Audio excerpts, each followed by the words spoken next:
It's a hot one. That's all I can say. That's the energy update title, maybe. It's a hot one. I don't know. I mean, in truth, I am actually in the middle of my perimenopause, and I'm going to probably do some videos on that. But you know what? Perimenopause or rise of the feminine, the sacred fires within bursting out of your being. And that is what this energy update is all about. Now, I'm going to bring in the beautiful goddess Brigid, Celtic Irish. And I've been talking a lot about Avalon. So Avalon on the mind, in the heart. It's all about the divine feminine rising, which is what this video is all about. Navigating that. I have many stories to share with you. And, you know, Brigid, okay, or Bridie or Saint Bridget, you know, however you wish to name her. You know, she's got this beautiful red hair, and she's not a solar deity, but she's very connected to the sun and fire because, you know, put it this way, February is her month because the 1st and 2nd of February is the Imbolc festival, which is all about, you know, if you're not in Africa, but on that side of the world, if you're in a colder country at this time, you know, you're going to be looking at, you know, the beginning of spring. Okay. And Brigid brings in the first light of that. So it's all about, you know, fertility, rebirth, renewal, passion, you know, creativity, and, you know, the want to die to be reborn again. Do you know what I mean? And that is what I've set my energy at, is the month of February, because it's also in Aquarius season. I'm an Aquarius. It's my birthday month. So, and I know so many of Aquarius out there as well. You know, I had loads of conversations with you. It's amplified, but we're also in the golden age of Aquarius. So it's just layered and layered and layered with the good stuff, right? So we have Brigid bringing her powerful elements of fire and rebirth and fertility and all of the things. Alchemy. Now, who does that sound like? That sounds very much like Sekhmet. Sekhmet is obviously more of a shadow mother, but she brings the same element. You know what I mean? For me, Sekhmet is all about purpose and, you know, the fire element and her power, transformative power through the fire. And then, of course, Ceridwen. Okay, so she brings her cauldron into the mix, okay, which is the most ancient vessel ever. We are that cauldron, especially us females. You know, we hold that vessel within us. We are the vessel. And, you know, she works with her fire elements and everything like that of transformation. So these three, I call them my triple goddesses. I suppose I'm the fourth. And I'm sandwiched between them right now. And I'm also going through perimenopause, which means there's a lot of fire going on in my body right now. So I'm just embracing it. And today is 33 degrees in Africa. So go figure. Now, I might not be here because I might just evaporate. You know what I mean?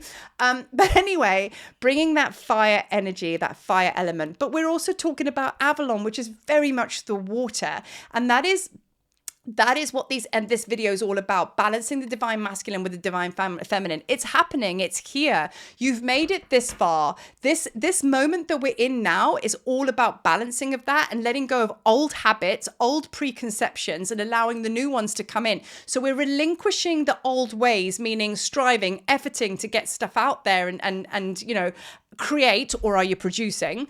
But just now we're getting used to sitting back and just going, well, deep down, let me ask you this. Do you feel like you just want to chill at the moment? Do you feel like, you know, I actually don't want to do anything today?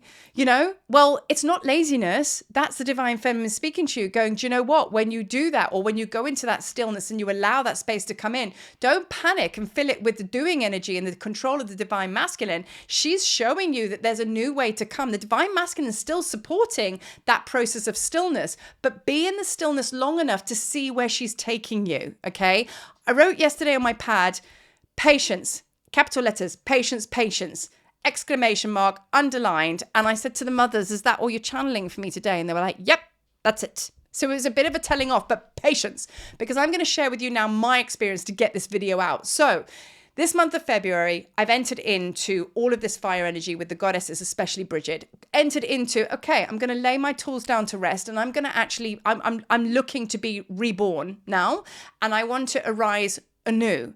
Now, my questions to the goddess were like, you know, who am I? I mean, like I've mentioned, I'm going to DJ school at the end of the month. I want to start writing more. I want to start showing up in the world in a different way and expressing myself. And they were like, yeah, that's not it, that though. They said, that's just labels. That's the ego mind giving you just a new identity and labels out there. Okay. They said the real getting to know you, if you really want to know who you are, that can only be accessed through stillness.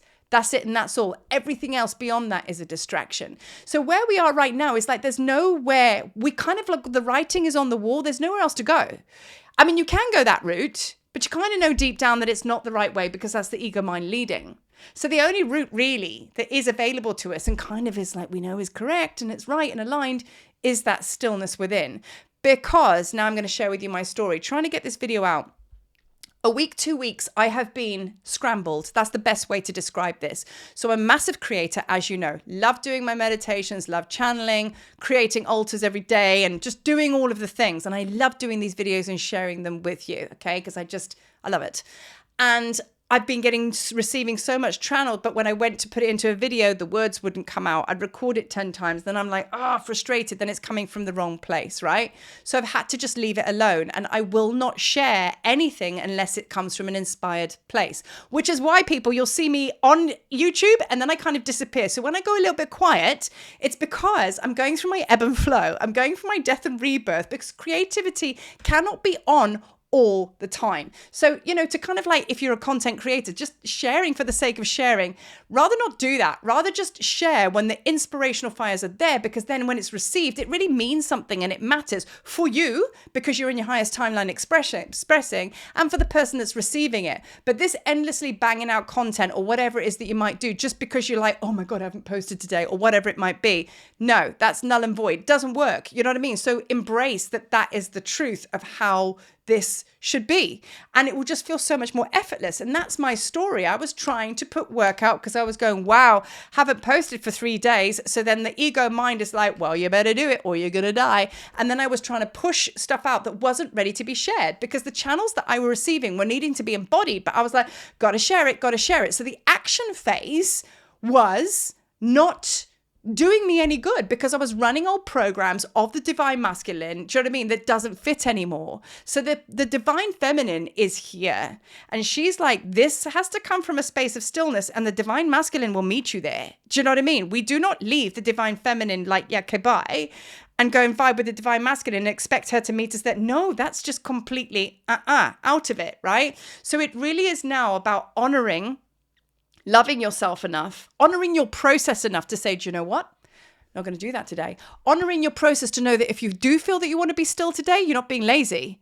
It's what you need. If you wake up and you've got brain fog, there's a reason for that. Spirit has made you that way so you don't go and do anything too high level, right? So there are cycles and ebbs and flows that you are being presented with, and it is so important that you honor them and align with them. Even though it freaks you out a little bit, trust and know that that is the truth. Trust and know that that is the new way. And that way will serve you more than this go all the time, right? Because are you producing or are you creating? There's a big question right there. Do you know what I mean? So bringing Brigid in, okay? So she is like renewal, rebirth, fertility, passion, fire. And this is the month of February, right? So instead of like making it overwhelming and saying, right, we need you to down tools for 4 months, and then your brain starts freaking out.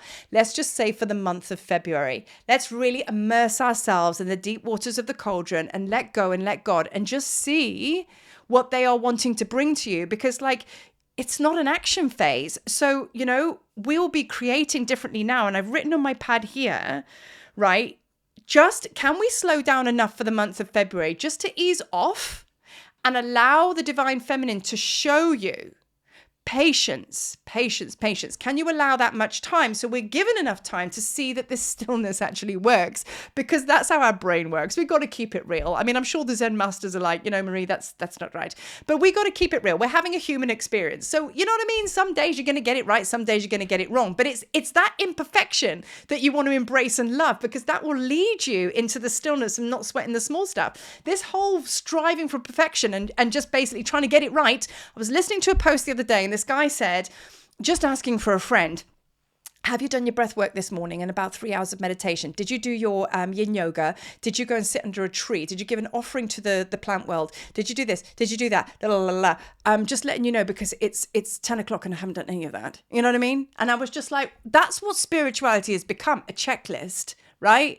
But the thing is, it's acceptance of the human experience, because that's what we're here to do.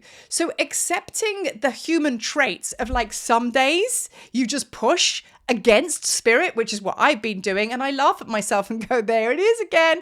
How cute. Do you know what I mean? It's like, how did that work for you? And it's like, it didn't, but I learned something that it didn't work for me. on to the next. Instead of trying to be this absolute perfection of, yes, you've done this, you've written in your journal, you've done that, you're whatever. No, we need a bit more lightness and humor and acceptance of the human experience, because that's what we're here for, right? Now, my next point, okay? Chaos in the world, right?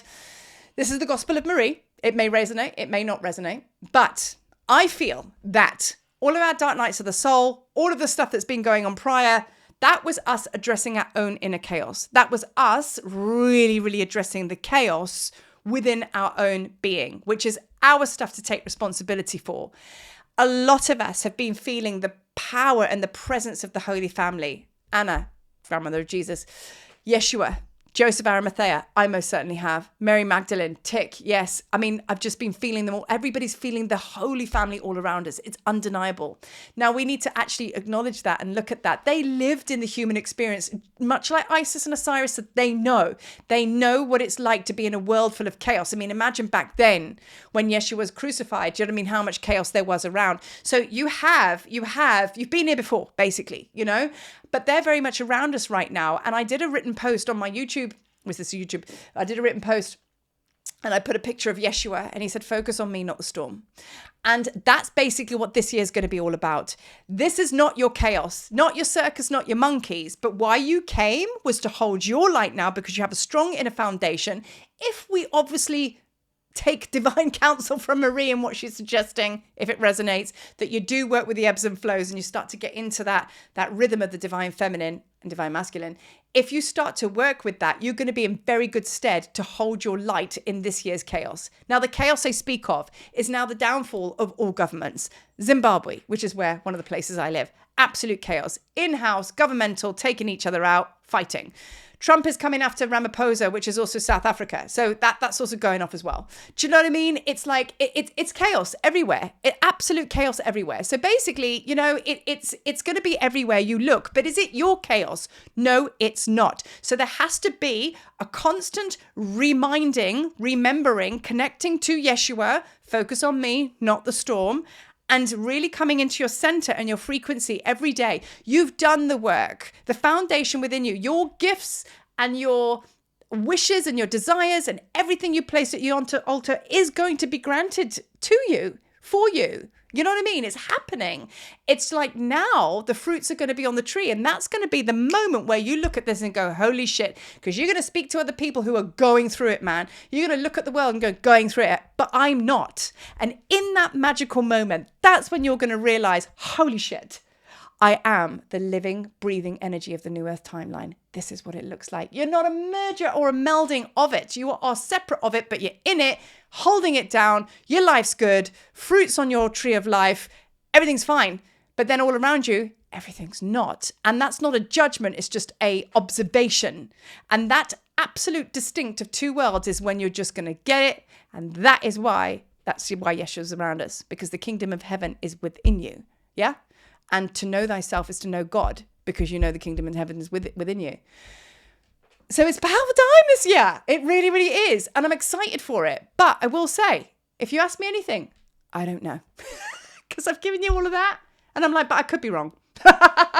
Because the thing is, I thought I knew what 2025 was going to look like for me. And now I'm like, well, I actually don't know. So I don't know. Put that in your pipe and smoke it. See if it resonates. But like, you know what I mean? Whatever. It's just uncertain times. But uncertain times, not in a fear-based way. Uncertain times, finally letting the divine feminine lead, because that's why she's called the mystery. And that is why we don't need to know anymore, because we don't need to know. You know what I mean? Because everything's fine. Speak to you soon. Peace.